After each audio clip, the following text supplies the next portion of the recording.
বলছে যে জিহাদ করে মৃত্যুবরণ করলো সে বেশক জান্নাতি। এবার আমাদেরকে উল্টো বোঝানো হচ্ছে কেমন? জিহাদ মানে কি? জোরে বাবা ইসলামের উপরে আছে, যদি অমুসলিম কাউকে মেরে দাও ইসলামের হয়ে তুমি না বন্ধু। জি জিহাদে একবার যে নিজের নফসের সঙ্গে জিহাদ করলো সেই জান্নাতে যাবে।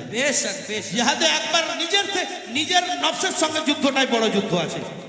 আর এসব কথা এ কোরআন ওয়ালারা ছাড়া কেউ বলে। কোরআনের দুটো মিনিং আছে, একটা আভ্যন্তরীণ একটা বাহ্যিক, যে যেটা নিবে।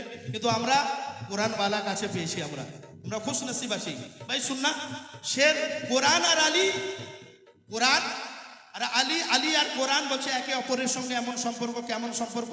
বলছে কোরআন পড়তে গেলে দেহ পাক হতে হবে, বেশ পোশাক পাক হতে হবে। আর আলীর নাম নিতে হলে তোমার রক্ত পাক হতে হবে। বেশ, যার রক্তে গন্ডগোল আছে সে মওলা আলী থেকে অনেক দূরে আসে।